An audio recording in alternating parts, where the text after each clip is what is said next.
A search dog persistently circled a location within the forest, disregarding commands. "Control your animal," the sergeant ordered. When they finally excavated at the spot she indicated, the discovery beneath the soil stunned the entire search team. Before we delve into today's narrative, please share in the comments where you're watching from. And if you appreciate remarkable police dogs and stories like this one, be sure to subscribe. Prepare for what's about to unfold. The early morning fog lay over Rockwell National Forest, resembling a ghostly veil, changing the tall pines into shadowy sentinels. Officer Lydia Mercer adjusted her jacket against the autumn chill as she looked over the training area, her breath appearing as small clouds in the cool air.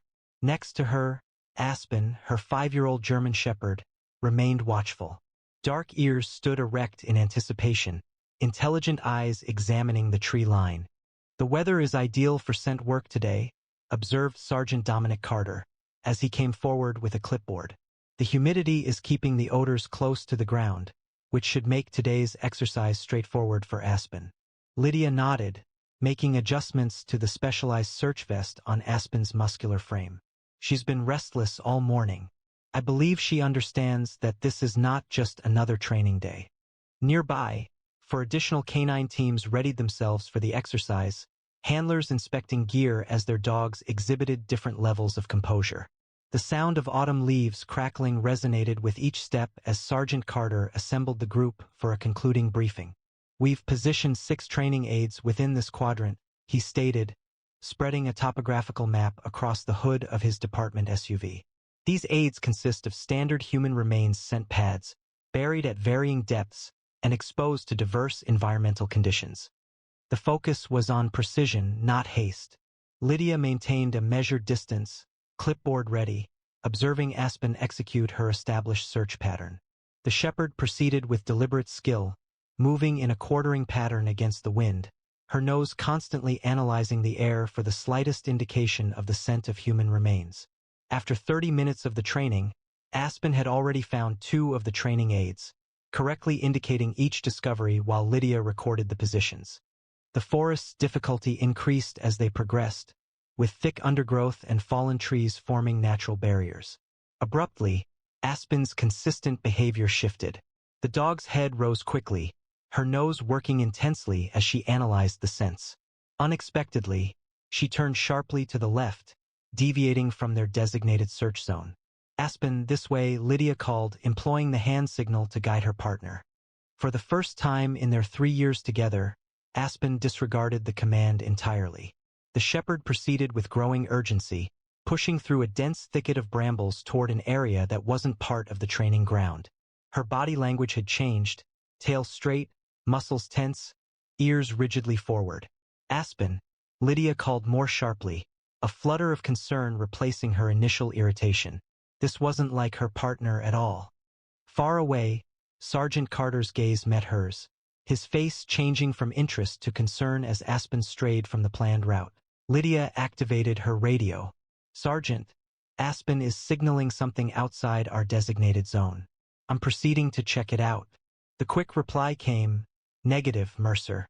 Return your dog and stick to the designated path. We need to adhere to our timetable." Lydia paused, observing as Aspen entered an open space approximately 70 yards past their assigned boundaries. The dog started circling a particular spot close to a group of fallen trees, her actions growing more frantic. Then Aspen did something she had been specifically trained not to do. She began to dig, her front paws striking the ground with desperate intensity. "Something's wrong," Lydia murmured, starting to run toward her partner. By the time she arrived at the clearing, Aspen was whining, a high-pitched sound of distress as she circled and returned to dig at the same spot. Sergeant Carter arrived shortly thereafter, his expression showing displeasure. "Officer Mercer, this is not acceptable. Control your—" His sentence was cut off as he observed Aspen's actions more carefully. 20 years of experience with dogs told him this wasn't disobedience or inattention. "That's not a training reaction," he said softly, his eyes focusing on the area where Aspen continued to circle and dig. "That's a genuine alert." "Get me a shovel," Lydia said to a nearby trainee, keeping her gaze fixed on Aspen, who continued circling and pawing at the ground with increasing urgency. The dog's actions had changed from excited to nearly frantic, her whines growing more insistent. The trainee brought 2 shovels, and Lydia started carefully removing layers of soil and forest debris where Aspen pointed. At a depth of 6 inches, she observed the initial inconsistency, roots that had been neatly severed instead of naturally winding around obstructions. The soil composition also differed, exhibiting less density compared to the adjacent ground. "Someone has excavated here previously," she stated softly, making eye contact with Carter, whose doubt was diminishing quickly. They persisted in digging, establishing a broader area around Aspen's designated location. The atmosphere felt denser with every layer of soil unearthed. The sounds of the forest appeared to diminish as their attention centered on the work. 12 inches down, Lydia's shovel hit something that wasn't stone or root. The muted impact sent a shiver up her spine. "Wait," she said, her voice a near whisper. She paused instantly, dropping to her knees next to the small excavation. Using gloved hands, she began carefully clearing away the remaining earth, applying the meticulous technique she'd acquired in evidence recovery training. A hush fell over the officers present. The only sound was Aspen's rhythmic breathing as she stood motionless at the grave's edge, her posture rigid with conviction. One trainee officer averted his gaze, unable to witness the ongoing excavation. "Oh God," Lydia murmured, her gloved fingers brushing against what were undeniably human fingers, partially decomposed but distinctly identifiable. The pallid complexion stood out sharply against the dark soil, the truth of their find undeniable. A look of shock drained the color from Carter's face. His previous doubts vanished. He recoiled, retrieving his radio with a hand that shook subtly despite his extensive background. "This is Sergeant Carter at the Northeast Training Grounds," he stated, his voice maintaining professionalism but strained. "We have a 10 to 29 possible human remains. I require the on-call detective, forensics, and county coroner to my GPS location without delay. Coordinates to follow." Aspen stayed near the graveside, her stance watchful but now more relaxed, as though content that her message had been received. Lydia put a comforting hand on the shepherd's shoulder, a wordless recognition of her dedication. Shortly after, the tranquil forest clearing transformed into a center of organized action. Yellow crime scene tape defined a broad boundary around the discovery location, and officers commenced recording the scene through photographs and written observations. Detective Marcus Whitley arrived 30 minutes later, his department SUV traveling along the narrow Forest Service road to reach the scene. The tall, broad-shouldered detective, having worked with canine teams previously, immediately adhered to the perimeter protocols as he approached. "What do we have?" he asked, putting on latex gloves. "Human remains, Detective," Carter reported, noting they were initially discovered by Officer Mercer's cadaver dog during training. A single hand was observed, approximately 14 inches beneath the surface. The forensic team responded quickly, deploying portable lighting despite the midday hour. The thick forest canopy resulted in a dim, twilight-like atmosphere on the forest floor. During the continued, careful excavation, the situation's severity became apparent. The remains of a young male, believed to be in his teens, were discovered in a shallow grave obscured by forest debris, apparently in an attempt to hide it. Based on decomposition, an estimated 3 to 4 months had passed, the county medical examiner observed, meticulously examining the visible remains without disrupting the crime scene. No apparent cause of death was immediately evident. Detective Whitley surveyed the area with focused precision, his experienced eyes registering every detail as the forensic team continued their careful excavation. "Officer Mercer," he said, gesturing Lydia closer to the gravesite, "tell me about your dog's initial alert. Was there something peculiar about the scene?" Lydia nodded, holding Aspen's leash tightly. She disregarded procedure entirely, an action she had never taken in her 3 years of work and training, disobeyed instructions, left the designated search area, and led us directly here. Her alert was pronounced. Frantic digging, circling, vocalizations, the typical signs of a cadaver location, but with an unusual degree of urgency. Aspen had stayed focused, her gaze moving between the grave and a spot several yards to the east. Lydia observed Aspen's body language, understanding there was additional evidence to uncover. While trained in human remains detection, she was also known to be discerning, Lydia clarified. She possesses the ability to differentiate between the primary source and any secondary evidence connected to it. Whitley acknowledged this with a nod. "Show me," Lydia requested. She adjusted her hold on Aspen's lead. "Find more, Aspen. Show me." Releasing Aspen from the sit-stay command, the dog instantly moved toward the eastern boundary of the clearing, nose close to the ground. She halted suddenly, pointing to a particular place under a fallen log with the identical focused sitting position she employed in training. Forensic technicians meticulously examined the area, discovering a cigarette butt lodged between the log and the forest floor. 6 feet beyond, Aspen alerted once more, leading them to a blood-stained handkerchief partly concealed under leaves. "Collect those separately and label them as possible DNA sources," Whitley directed. A burgeoning respect shone in his eyes as he observed Aspen work. "That dog is worth her weight in gold." As the afternoon progressed, the victim was fully excavated, revealing the body of a teenage boy. No obvious wounds were visible through his clothing, but the unnatural position suggested trauma prior to death.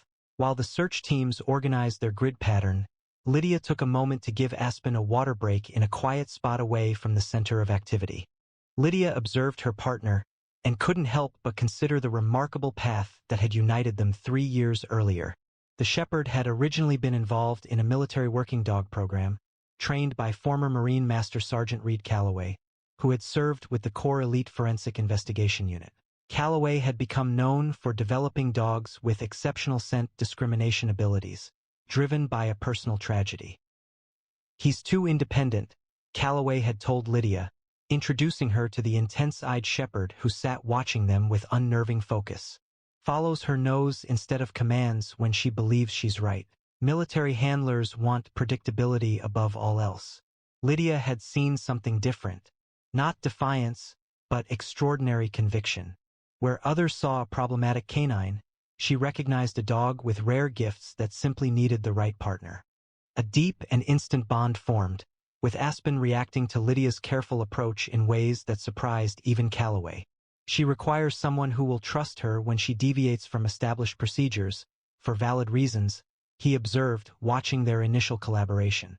"She is invariably correct when she departs from the planned course. She's simply interpreting scent information beyond human perception." The specialized training Calloway had created incorporated methods seldom employed in typical police canine programs, instructing dogs to identify minute quantities of human decomposition, amounts nearly impossible for instruments to register, to differentiate between various human odors at a location, and to operate autonomously while tracking intricate scent pathways. At the command post, situated on the Forest Service Road, Detective Whitley had created a temporary investigative hub within his SUV. The laptop screen showed a database of missing persons reports while he compared information from the crime scene. Male. Caucasian. Around 16 to 18 years old. Athletic build, he said, adjusting the search filters. The search included records from the last 4 months within a 100-mile radius. Lydia came over after arranging for Aspen to work with the search team coordinator. "Any matches?" Whitley responded somberly, angling the screen so she could see. "3 possibilities, but this one looks most likely. Ryan Hollister, age 17, has been missing for 4 months. He was last seen hiking in Crestwood Park, approximately 20 miles southeast of here. The image shown was of a smiling teenager with sandy brown hair and a scattering of freckles on his nose. He was wearing a Letterman jacket from Westlake High School, matching the bright blue color of the worn backpack discovered with the remains. Crestwood is 20 miles from here," Lydia noted. "How could he have been located in Rockwell Forest?" "That's the question," Whitley affirmed, scrolling through the original missing persons report. The report indicated that Ryan was an experienced hiker, Eagle Scout, and member of his school's cross-country team. He was not the kind of person to become lost or stray that far from the trail. A forensic technician approached, presenting a sealed evidence bag containing the recovered backpack. "Detective, we discovered a student ID in the side pocket, partially degraded but still readable." Whitley scrutinized the plastic identification card visible within the clear evidence bag, then glanced at his screen. Ryan Hollister, Westlake High. It was him. He promptly reached for his phone. "I need to contact the family," he stated. "They've been waiting for answers for 4 months." The initial investigation had been entirely centered on Crestwood Park, based on the assumption that Ryan had experienced an accident or became lost. The possibility of foul play hadn't been considered, and no one had envisioned searching in a separate forest several miles away.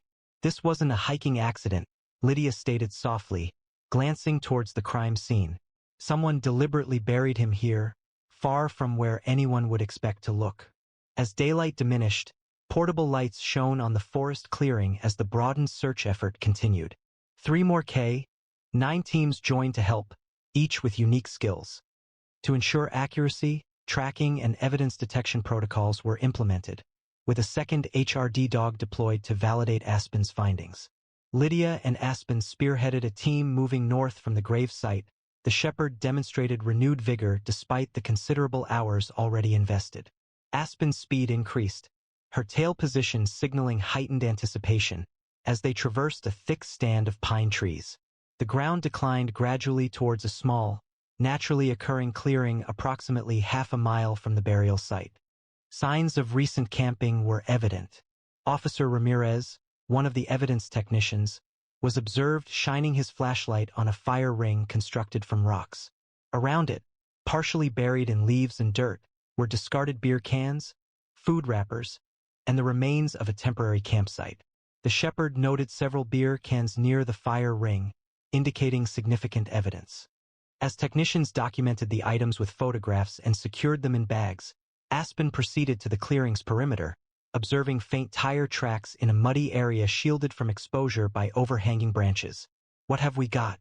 Whitley inquired upon his arrival. "Campsite recently used but deliberately obscured," Ramirez reported. "Discarded beer cans, a fire pit, signs of several people, and these tire tracks indicate they drove in via the old logging road instead of hiking from the trails." Aspen continued, examining the clearing's boundary, then abruptly signaled intensely near a pile of rocks on the eastern edge. With careful attention, the evidence technicians removed the rocks individually, revealing a cell phone. The screen was shattered, but the device remained otherwise undamaged. The item was intentionally concealed under the rock pile, contained within a plastic bag that shielded it from moisture. The forest investigation persisted throughout the night and extended into the following morning, with teams operating in shifts to manage the expanding crime scene. Initial DNA analysis confirmed the blood on the handkerchief corresponded to Ryan Hollister's blood type, and the tech team had retrieved text messages, photos, and location data from the period leading up to his disappearance. The photographs depicted 4 teenagers at the campsite they found yesterday. Ryan Hollister was easily recognizable, smiling with 3 other boys. They were consuming beer near the campfire, appearing relaxed and lively. This directly conflicts with the accounts his friends provided to the police. Whitley stated, "They asserted they had called off the trip and Ryan went alone. These photos demonstrate that all 4 of them were present together." The medical examiner finished the initial examination, establishing the cause of death as blunt force trauma to the back of the skull, a single forceful impact from a rounded object. A fractured cheekbone was also present, indicating a physical confrontation prior to the fatal injury. While arrangements proceeded for the afternoon's interrogations, an unforeseen development emerged. Park Ranger Caleb Sullivan. The veteran ranger, having heard the discovery over the radio, instantly identified the location based on the provided coordinates.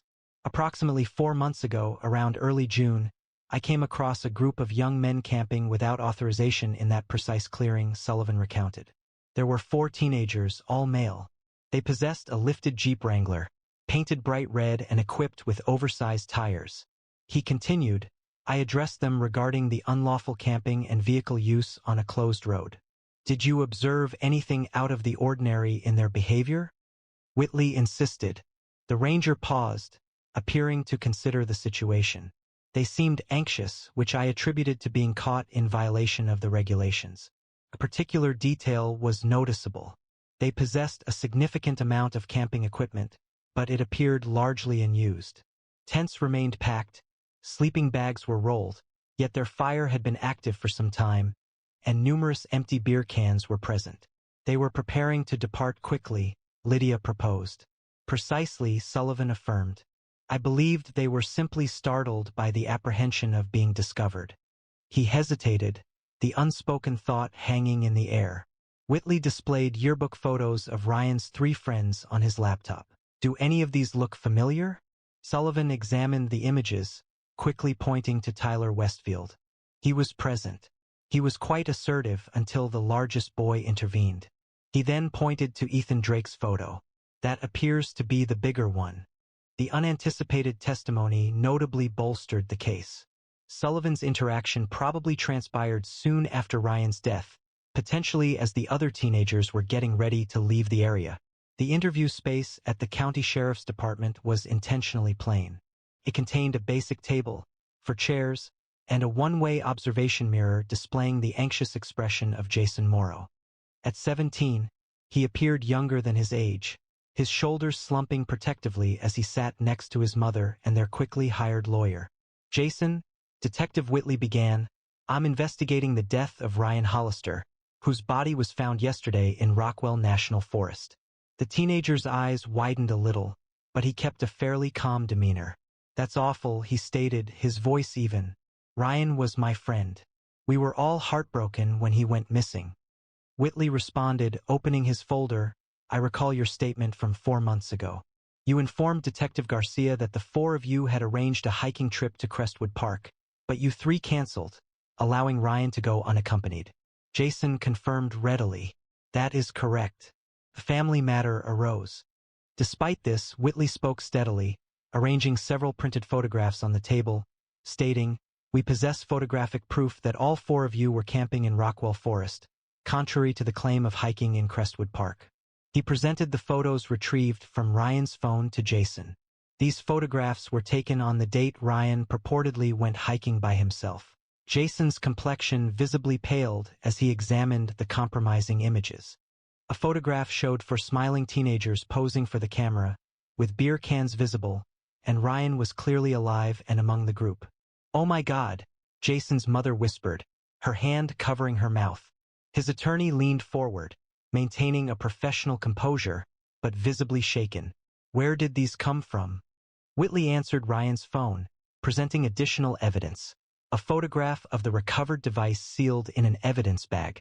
The device was found deliberately hidden under rocks close to your campsite, the very campsite where a park ranger observed 3 young men in a red Jeep Wrangler registered to Tyler Westfield's father. Whitley subsequently placed a map on the table, clearly indicating both Crestwood Park and Rockwell Forest. You directed the police to search an area 20 miles from his actual location. That's more than just a falsehood, Jason. That's intentional deception. My client isn't obligated to address these claims, the lawyer stated, but Jason was already faltering under the pressure of the evidence. It was an accident, he exclaimed, tears forming in his eyes, as he disregarded his attorney's effort to quiet him with a hand on his arm. We never intended for any of this to occur. You must believe me. During the following hour, the disturbing reality surfaced through Jason's hesitant admission. The 4 friends had brought a substantial amount of alcohol, consuming it heavily around the campfire late into the night. Ryan and Tyler had a disagreement, Jason recounted, his gaze fixed on the table. It was over something trivial concerning Tyler's girlfriend. The disagreement intensified, eventually becoming physical. Jason stated that Ethan initially attempted to intervene, but then sided with Tyler as the confrontation worsened. Ryan, finding himself at a disadvantage, tried to depart, gathering his possessions and requesting Tyler to drive him to his vehicle. Tyler declined, as he was too intoxicated to operate a car. Ryan stated he would leave on foot and contact his father for transportation. At that point, Ethan pushed him. Ryan fell and struck his head on the fire ring. Significant bleeding occurred, and he showed no signs of movement.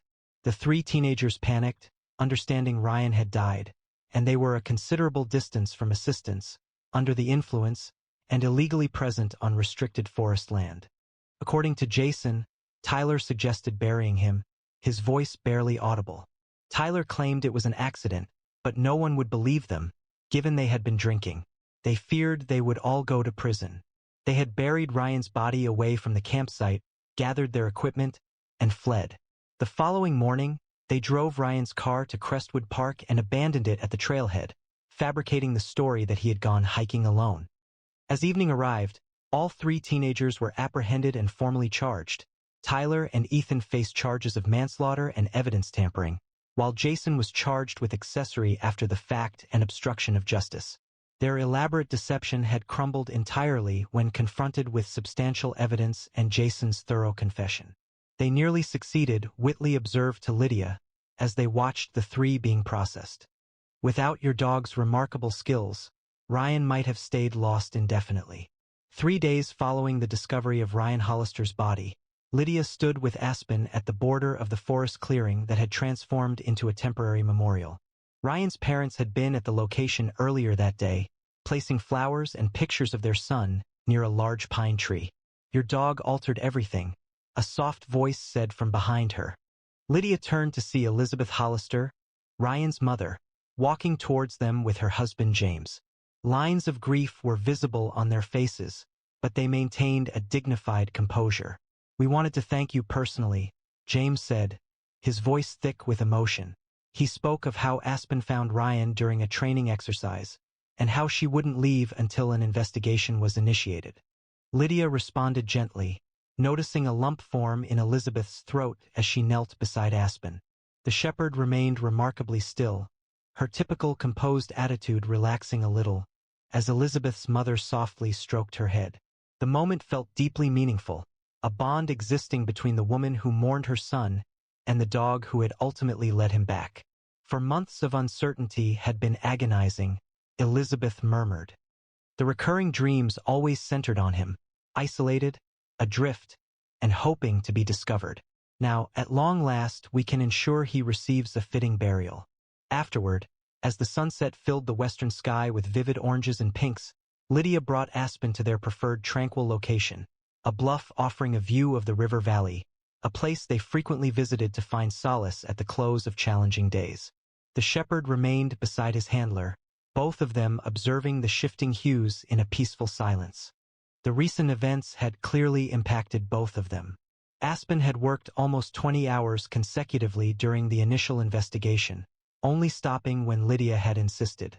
Even now, after being officially released from the case, the shepherd continued to exhibit a sense of watchful readiness, as if her obligation to Ryan wasn't entirely fulfilled. Chief Bennett had contacted them that afternoon with news that the department had received numerous calls and emails commending Aspen's work. The local newspaper featured the headline, "Hero Dog Brings Justice After 4 Months of Silence," with a photo of Aspen at the crime scene, her focused expression reflecting the intensity that had cracked the case. "You knew exactly what you were doing, didn't you?" Lydia murmured, rubbing the spot behind Aspen's ears that always elicited an appreciative lean, deliberately breaking the rules to ensure everyone listened. Aspen turned to meet her handler's gaze, those intelligent eyes communicating volumes. Their bond had been tested and proven in the most challenging circumstances, reinforcing what Lydia had always believed. That true partnership went beyond conventional training and rigid protocols. Master Sergeant Calloway called, Lydia told her partner, smiling at the recollection of the conversation. He stated you've made him prouder than any medal he ever received, and that he always believed you were destined for something exceptional. The shepherd's ears rose at the reference to her first trainer, her head tilting a little, seeming to request further information. He will be visiting next month and wishes to see you, bringing some specialized training equipment he has created. At that instant, observing the final light of the day disappear over the valley, Lydia experienced deep appreciation for the intricate series of events that had united them. The Marine who transformed personal sorrow into training remarkable dogs, the challenging shepherd who required the appropriate handler, and the confidence they had fostered which enabled Aspen's unique talents to emerge when it was most crucial. What had previously appeared as stubborn disobedience was shown to be unusual insight, the capacity to understand when human regulations required alteration for a significant objective. Have you ever observed an animal perceive something that humans entirely overlooked? Animals have remarkable instincts that occasionally appear almost supernatural, enabling them to detect things outside human perception. Aspen's extraordinary skill in finding Ryan's grave within a distant forest during a standard training exercise highlights how our canine companions often experience the world in ways we struggle to understand. Consider what you would do if you were Lydia. Should you adhere to established procedures or rely on your dog's intuition? It's understandable to envision the stress she felt when Aspen disregarded training protocols, which could have resulted in embarrassment before her colleagues.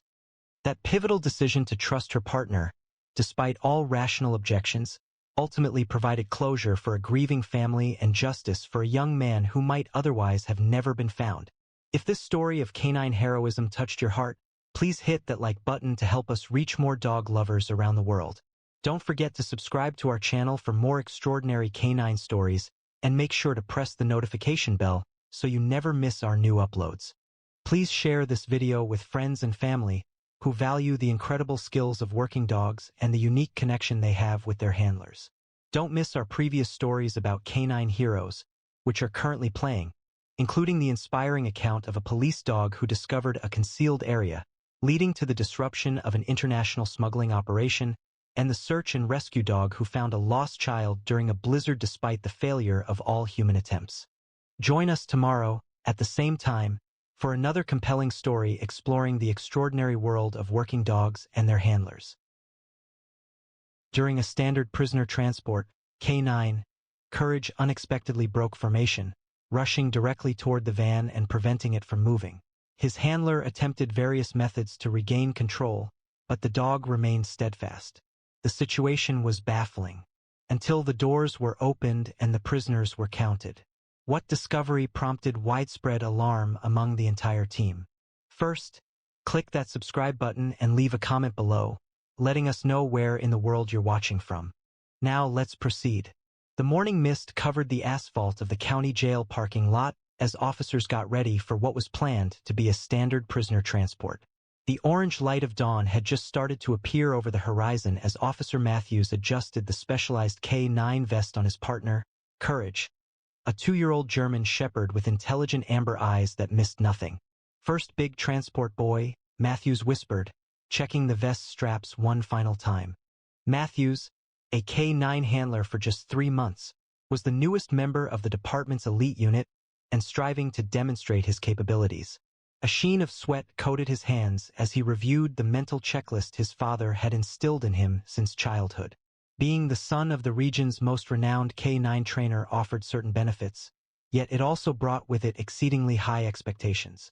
The pain of his father's funeral remained acutely present.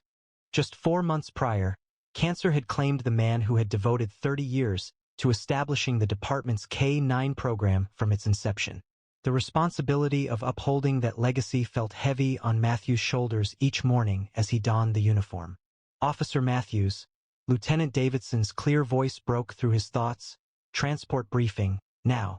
Lieutenant Davidson was a 20-year veteran known for managing operations with military precision.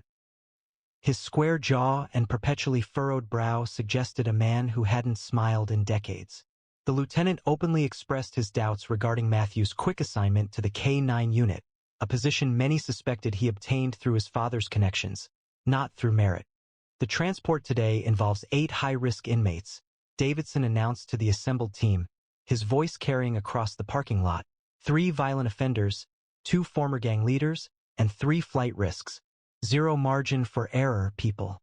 The lieutenant's eyes lingered on Matthews and Courage. "This is not a training exercise, Officer Matthews. Keep that animal under control at all times." Matthews nodded stiffly. "Yes, sir." The transport convoy comprised 3 vehicles: a lead patrol car with Lieutenant Davidson and his partner, an armored transport van holding the 8 prisoners secured in individual restraints, and a trailing vehicle with Matthews and Courage, responsible for providing supplementary security and a response capability if required. "Convoy formation is standard," Davidson stated. "No stops, no exceptions. Radio check every 15 minutes. Questions?" His gaze surveyed the gathered officers, challenging anyone to speak. "Load up." The substantial doors of the transport van closed definitively as the last prisoner was secured within. As Matthews instilled resolve into the back seat of their patrol SUV, He felt the customary feeling of worry constricting in his chest. His father's voice resonated in his memory. The riskiest moment is the one where you believe nothing can go wrong. Engines started in sequence. The lead car advanced, trailed by the transport van, its reinforced exterior appearing dully in the early morning light. Matthews inhaled deeply, shifted the vehicle into drive, and followed, finalizing the convoy as it proceeded through the secured gates and onto the road destined for the state penitentiary, 60 miles north. The convoy progressed steadily from the urban sprawl toward the rural highway that would carry them north. The morning traffic flowed easily, the roads still wet from the previous night's rain. Matthews established a steady pace for the drive, keeping exactly 3 car lengths separating his vehicle from the transport van in front. Radio check, all units. Lieutenant Davidson's voice transmitted over the radio at the 15-minute point. Transport secure. All prisoners accounted for, the van team responded. Tail position secured, Matthews confirmed, observing Courage, who remained alert but relaxed within his custom-built rear compartment. The standard check was finished. Matthews released his breath. The highway extended ahead, deserted except for the infrequent long-haul truck. They had crossed the county line and were now on the most remote section of the trip, 20 miles of only farmland and forest. 17 minutes into the drive, everything altered. Courage's behavior shifted abruptly. His ears perked up, his body becoming rigid as if jolted by an electric shock. Matthews observed this change in his rearview mirror immediately prior to the initial bark. The sound was sharp and urgent, unlike the dog's usual alert. Courage. Quiet, Matthews instructed, a note of confusion entering his voice. There were no vehicles nearby, and no apparent dangers visible.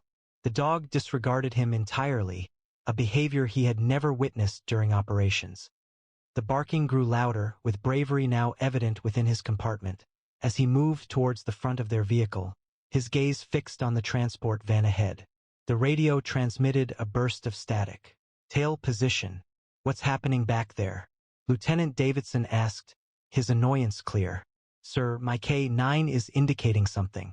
I'm trying to assess. Control your animal, Officer Matthews, Davidson interrupted. That noise is unprofessional and disruptive. Yes, sir. Working on it. A flush crept up Matthews' cheeks. His courage seemed to ebb. His voice dropped to a quiet tone. The dog reacted by barking with increased urgency, pressing his weight against the compartment's barrier, still fixated on the transport van. Matthews, I swear to God if you can't silence that mutt. Davidson's warning was unmistakable. From the transport van radio, Matthews could hear the prisoners starting to respond to the disturbance, their voices growing louder. What's with the dog? One of the guards inquired. Davidson retorted sharply, Officer Matthews can't control his pet. Maintain course and speed. Matthews felt sweat form on his forehead as he considered his choices. All training guidelines emphasized maintaining convoy integrity. Halting now, in this exposed location, simply due to a canine's inexplicable actions, would disregard every procedure outlined in the manual. Perhaps he needs a bathroom break, another officer suggested via radio with a chuckle. Or he saw a squirrel, someone else added. Matthews sensed the scrutiny from his colleagues, picturing their dismissive gestures. Matthews's barks now carried a frantic edge he hadn't encountered previously, not during training, not during building searches, and not even during the single live pursuit they experienced last month. His father's words echoed in his thoughts, spoken from a hospital bed just days before his passing. A dog doesn't need to understand the danger to know it's there. When your partner shares a concern, you listen. Even when others question your judgment. Courage was now rapidly dividing his focus between Matthews and the van, as if pleading with his human partner to comprehend.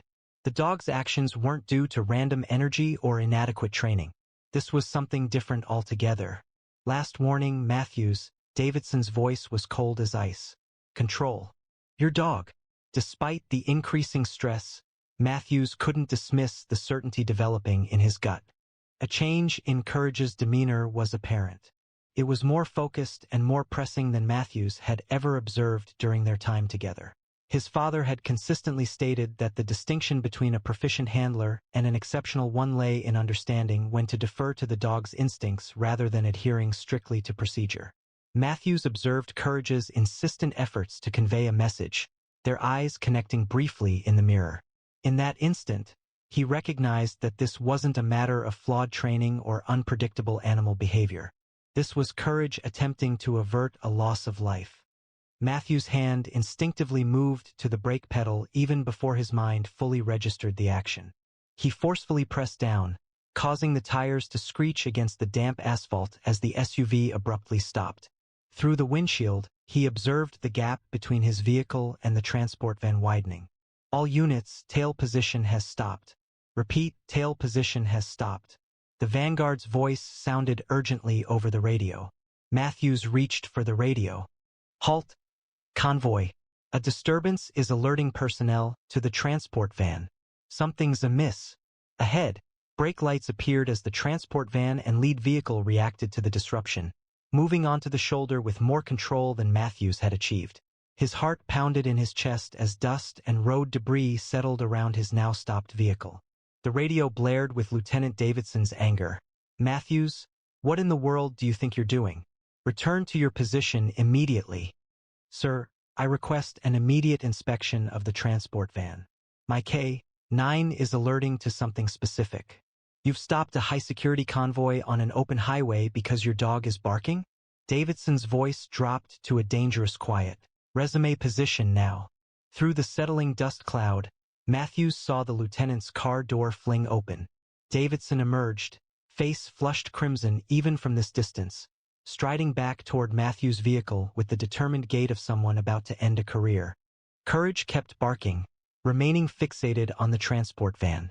Matthews got out of his vehicle, holding his position as Davidson drew near.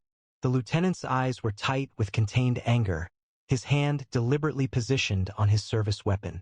Sir Matthews, Davidson's voice was sharp and precise. You have precisely 5 seconds to clarify why you've jeopardized this entire operation before I arrest you for insubordination. Matthews straightened his spine, striving to keep his voice even. Sir, Courage is trained to identify threats. He's alerting specifically to that transport van in a manner I've never observed before. Davidson's sarcasm sliced through the morning air. You've been a K-9 handler for, 12 weeks? And suddenly you're the authority on K-9 behavior? My father mentored me throughout my life, sir, Matthews replied, surprised by the firmness in his tone, and he always maintained that when a dog like Courage exhibits behavior like this, it indicates a serious issue. Your father is deceased, Officer, Davidson stated firmly, and your career is poised to follow suit if you do not return to that vehicle. The harsh words impacted Matthews with the force of a physical assault, but instead of yielding, his determination solidified. Sir, what potential danger exists in conducting a preliminary investigation? Should I be incorrect, I will submit my resignation immediately. Oh, you'll be doing that regardless, Davidson retorted. From the transport van, a guard called out, Lieutenant, what's the situation? Davidson turned away from Matthews, shouting back, nothing, just an inexperienced handler who can't control his animal. Matthews seized the lieutenant's brief lapse in attention to open his rear door. Immediately, Courage dashed toward the transport van, his barking intensifying. Courage, heel. Matthews called, but the dog was focused on the task, positioning himself directly in front of the transport van's rear doors, his body tense and watchful. Several other officers had now left their vehicles, observing the situation with reactions varying from embarrassment to curiosity. The transport guards stood nervously by the van, hands on their weapons, unsure of what to do. Get that dog away from my transport, Davidson ordered, moving toward Matthews again. You've just thrown away your career. Do you understand that? Matthews swallowed, keenly aware of the professional destruction he was causing. Still, something beyond reason pushed him forward. His confidence stemmed from a sense of unwavering belief, reflecting his father's guidance and a deepening suspicion that a serious problem existed. Sir, he stated softly, I suspect there's an immediate danger to this transport. If I am mistaken, I will bear any repercussions. Please inspect the van. Davidson observed him intently, his jaw clenching with restrained anger. At last, he addressed the transport guards. "Very well. Examine it. Let's definitively demonstrate what occurs when familial connections secure a job beyond one's qualifications." The transport guards exchanged hesitant looks as Lieutenant Davidson arrived. "Sir, this is a violation of protocol. We are not authorized to open the transport doors outside a designated secure facility," Officer Jenkins stated. "I am familiar with the protocol, Officer Jenkins. I contributed to drafting half of it," Davidson retorted. He added, "But it seems we must accommodate Officer Matthews' special assignment before we can proceed with our regular duties."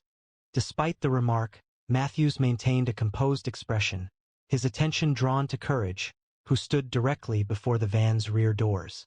The dog's focus was intense, his ears pricked forward, his body trembling with anticipation. Officer Jenkins used his key to unlock the exterior door, while Officer Reyes drew his firearm and prepared himself. "Move away from the doors, prisoners. Keep your hands in sight." The substantial metal door opened with a hydraulic hiss. The interior was dimly lit, showing 2 rows of prisoners fastened to their seats with handcuffs and ankle restraints, each additionally secured to the floor with chains. This was the usual method for prisoner transport, intended to severely limit movement. "Count off," Jenkins commanded, standing at the entrance. Lieutenant Davidson stepped forward. "I'll manage this." He entered the van, his expression serious. "Let's proceed swiftly." Matthews stayed outside, displaying bravery. His barking had stopped abruptly, and he was now intently focused. The dog's gaze followed something within the van, his posture changing from alertness to a targeting stance, the way he positioned himself when concentrating on a particular danger. Inside, Davidson started the prisoner count, proceeding carefully down the central aisle. "1. Here," answered the first prisoner, a man with extensive tattoos who raised his handcuffed hands. 2. A fellow inmate responded with a gesture, lifting his hands. The head count proceeded smoothly until Davidson arrived at the 6th prisoner, positioned toward the back of the van where darkness prevailed. The light fixture above had failed, making that section notably dark. 6. Davidson announced. "Here and accounted for," came a steady reply from the shadows. The prisoner moved a little, the restraints on his ankles rattling against the metallic floor. Matthews observed a sudden shift in Courage's demeanor. The dog's muscles tightened, a low growl substituting for his previous barks.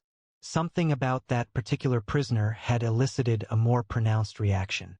"Sir," Matthews called out with a sense of urgency, "Courage is signaling prisoner 6. Davidson turned, releasing an exasperated sigh. "Officer Matthews, I swear to—" His words were interrupted as his gaze fell upon something unexpected. The lieutenant moved closer, inspecting the restraints on prisoner 6. Davidson stated, his voice suddenly professional, "Your cuffs are loose." "How did that happen, inmate?" The prisoner, a muscular man with close-cropped hair and cold, calculating eyes, smiled slowly. "Just got lucky, I guess." Matthews witnessed the event unfold in slow motion. As Davidson reached for his radio to report the security breach, the prisoner's posture shifted with snake-like speed.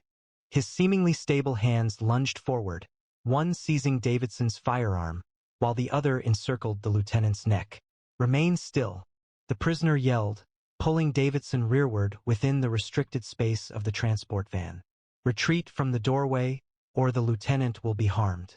The remaining prisoners commenced shouting, a few expressing approval, others reacting with shock. Officers Jenkins and Reyes quickly drew their weapons, but the confined space and Davidson's position as a human shield prevented any shots. "Donner, stand down," Jenkins yelled, identifying the prisoner. Matthews's training engaged instantly.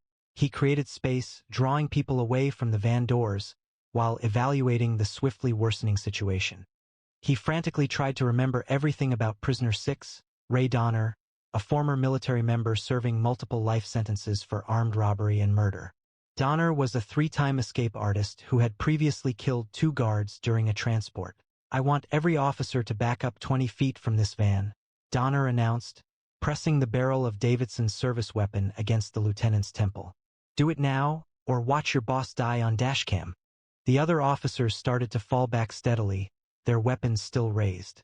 Matthews moved alongside them, clinging to his resolve, his thoughts quickly analyzing possible strategies, Davidson's gaze meeting Matthews.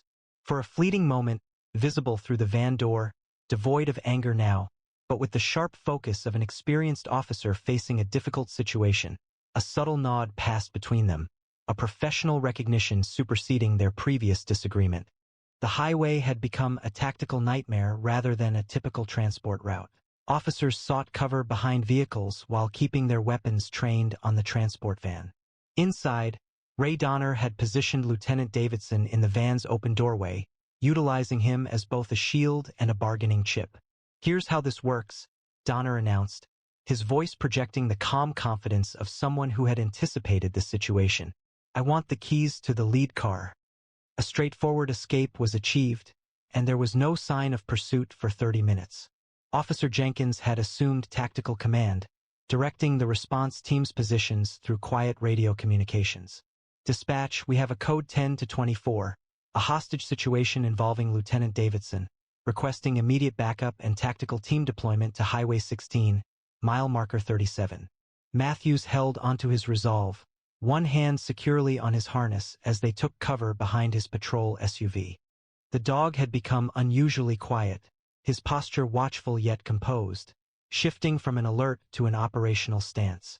Together they observed Donner's actions, assessing the unfolding circumstances. "You," Donner called, looking directly at Matthews. "Canine officer, approach where I can see you by yourself." Matthews briefly looked at Jenkins, who gave a hesitant nod. Matthews moved deliberately, stepping into the open and stopping 15 feet from the van. "That's far enough," Donner stated. "Did your dog detect a problem?" "A very perceptive animal." Matthews responded calmly, acknowledging his dog's intelligence. He observed the hostage situation with a trained perspective. Davidson was awake, his face composed despite the gun against his head. "Officer Matthews, you and your dog have made an unexpected intervention in what should have been a flawless escape," Donner stated, evaluating the situation with precision.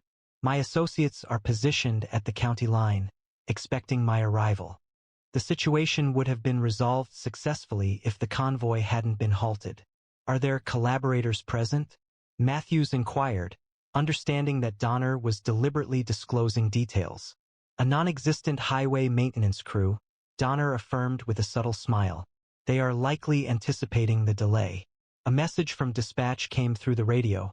"All units, backup is 12 minutes away. Tactical team ETA 17 minutes. Donner chuckled.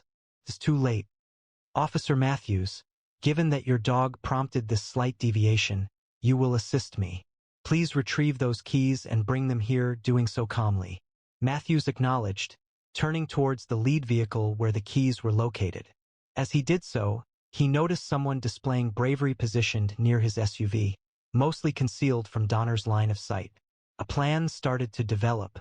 "The rest of you," Donner addressed the other officers, "lower your weapons and move them away. I am familiar with police procedure.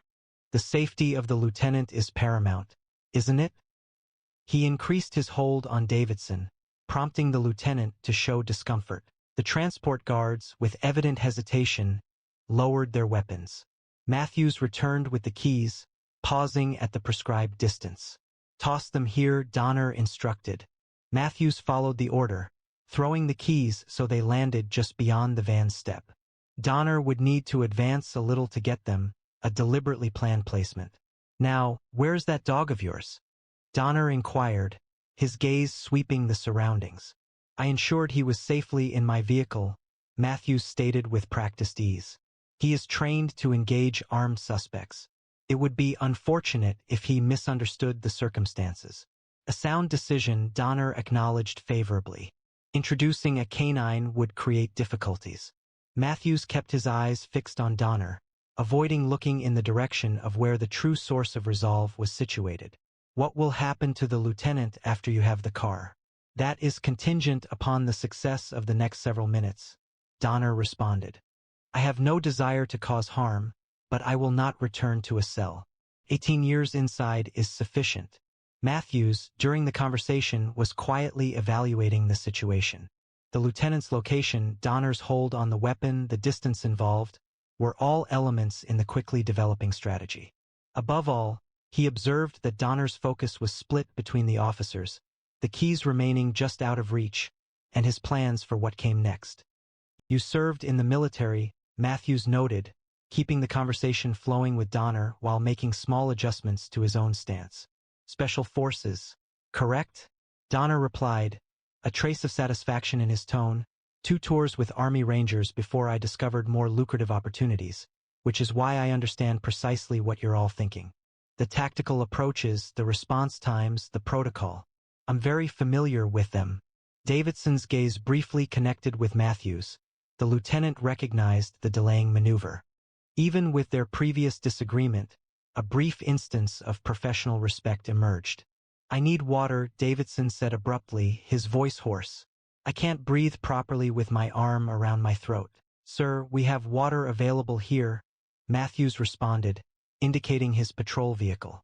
"It would demonstrate goodwill to address basic humanitarian requirements." "All right," Donner conceded after a pause. "Bring it carefully." Matthews proceeded purposefully toward his vehicle, utilizing the movement to evaluate visibility and complete his strategy.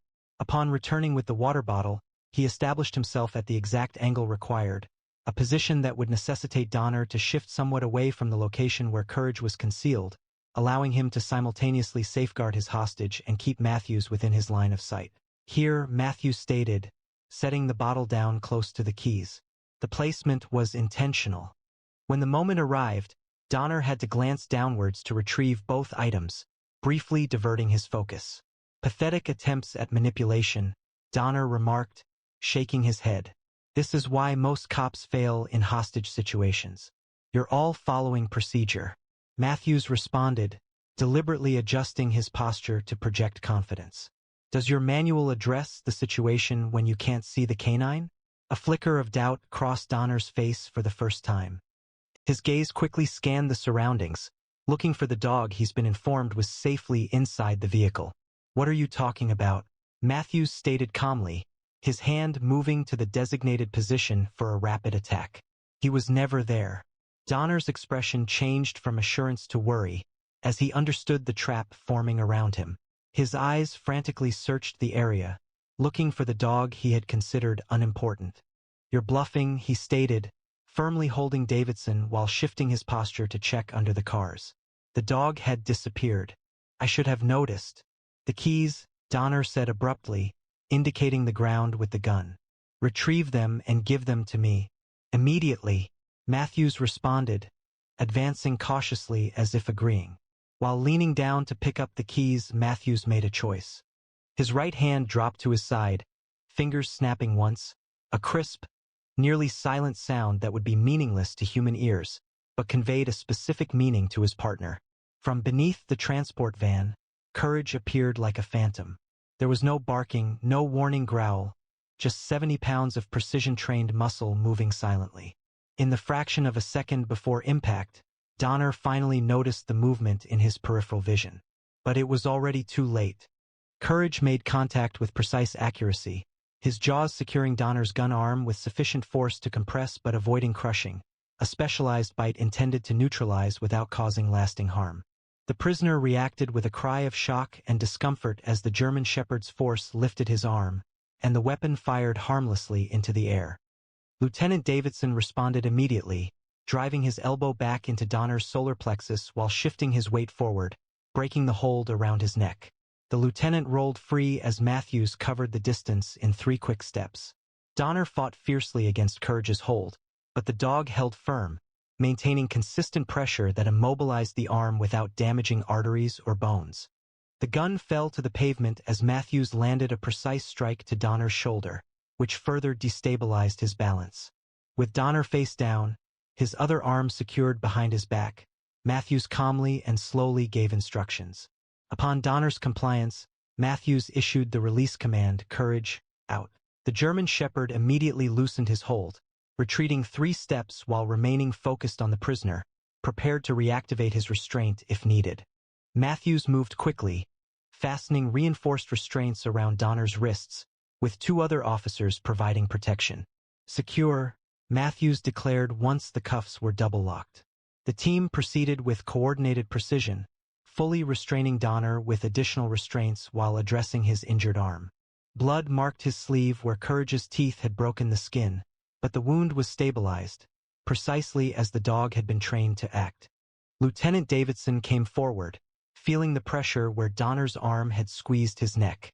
He paused to watch the prisoner being restrained, then looked at Matthews with an expression the younger officer found difficult to interpret. "Search him completely," Davidson instructed the team. "He likely has tools to break free from the initial bonds. Ensure there are no other hidden items." Officer Jenkins carried out the search, finally discovering a small metal tool inside Donner's boot. "Found it," he announced. The object appeared to be a modified lockpick, Davidson noted. He suggested checking the other prisoners, as this could have been a coordinated effort. As the team secured the area, Matthews examined Courage for any injuries resulting from the apprehension. The German Shepherd remained calm, his task finished, anticipating the next order with unwavering concentration.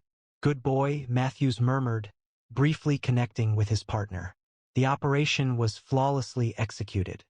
Courage offered a short tail wag, the sole deviation from his composed bearing.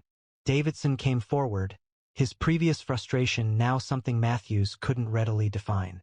"Your dog performed well," the lieutenant stated directly. "Clean takedown." "Thank you, sir," Matthews responded, rising to address his superior. "Dispatch reports they've apprehended 2 suspects in a fraudulent maintenance vehicle at the county line," Davidson added. As it turned out, Donner's associates were positioned precisely as he indicated. Davidson observed the unfolding events and remarked that, without the dog's timely warning, the situation could have transpired quite differently. Donner would have connected with his associates, and the consequences remained unstated. The convoy continued its journey 40 minutes later, bolstered by extra security vehicles and a tactical team escort. Inside the lead car, Lieutenant Davidson insisted Matthews and Courage ride with him, assigning another officer to drive Matthews's vehicle. For the initial miles, the 3 journeyed in silence, the morning's occurrences weighing on them.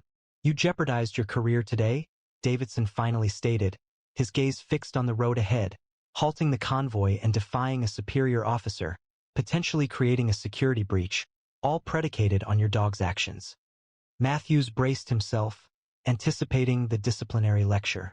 "Yes, sir," he stated. "In 22 years with this department, I've observed officers making decisions based on hunches, evidence, and experience, but never exclusively due to a canine's unexplainable alert." Davidson briefly looked in the rearview mirror, observing Courage, who remained alert in the back seat. Most handlers would have disregarded their dog's actions, particularly with a superior officer requesting it. Matthews replied that his father always said questioning a dog's instincts in a critical moment could be the difference between life and death. "I couldn't ignore what Courage was telling me," he added. Davidson nodded slowly. "Your father was one of the most stubborn men I ever worked with. He drove me crazy with his unorthodox training methods and constant challenges to standard protocol." A hint of something like respect softened his voice, but his canines had the highest success rate in the state. "I never understood how." Matthews explained that he believed in building true partnerships, not just handler-dog relationships. He said most departments train dogs to be tools, but they should be trained as thinking team members. Today proved his point, Davidson conceded, rubbing his neck where Donner's arm had compressed his throat. "If you and Courage hadn't been there, this transport would have unfolded very differently. People would have died, myself included, most likely." A week had passed, and Matthews stood at attention within the department's briefing room. The chief of police moved to the front, speaking to the gathered officers. "Today, we acknowledge outstanding service that averted a potential tragedy," the chief began. "Lieutenant Davidson has submitted a detailed report recommending commendation for Officer Matthews and his canine partner Courage. Their actions directly prevented a coordinated escape attempt and potentially saved multiple lives." Lieutenant Davidson approached, holding a department commendation pin. This gesture carried special significance. especially considering that he had been ready to end Matthew's career just days earlier. Davidson formally stated that Matthew's quick thinking and willingness to trust his partner's instincts exemplified the department's highest standards, attaching the pin to Matthew's uniform, even when it required challenging a superior officer who was incorrect. The final words were spoken softly, intended solely for Matthews to hear. Following the ceremony's conclusion, Matthews drove to the hilltop cemetery where his father was buried. A sense of bravery stood with him, waiting as Matthews knelt near the plain headstone. "You were correct, Dad," he said softly, attaching the commendation pin to the chilly granite, regarding the importance of trusting one's colleague rather than procedure, about courage being unique, about everything. Courage shifted nearer, pressing his head against Matthew's arm, seemingly grasping the weight of the occasion. "Lieutenant Davidson conveyed that you remain a source of frustration, even in passing," Matthews remarked with a slight smile, but he also acknowledged that your training approaches were correct. He plans to institute them across the department next month. As the setting sun stretched long shadows over the cemetery, Matthews prepared to depart. He experienced a feeling of fulfillment, of obligations fulfilled and teachings respected. His father's legacy would persist through the special connection he shared with Courage, a partnership founded on shared trust that had already demonstrated its value in the most challenging situations. "Come on, boy," Matthews said, his voice calm and assured as they returned to the patrol car together. "We have work to do." Have you ever observed an animal anticipating danger before humans could perceive it? Creatures demonstrate remarkable instincts, frequently exceeding our own capabilities, enabling them to detect dangers we could overlook. Considering Officer Matthews' situation, what course of action would you have taken? Should you have followed your dog's instincts, despite potential career repercussions? Would you prioritize your pet's behavior above reason and established protocols? Please share your related experiences in the comments section. We hope today's story resonated with you. Please subscribe and enable notifications to stay updated on our daily uploads of remarkable dog stories. These four-legged heroes deserve acknowledgement for the amazing work they perform with their human partners. Share this video with the dog enthusiasts in your life who appreciate that animals sometimes possess greater understanding than humans do. You're currently watching our previous stories about amazing canine heroes, including our well-known video about the search dog who located a missing child in a blizzard when all human efforts had failed. We'll see you tomorrow, same time, with another brand new video.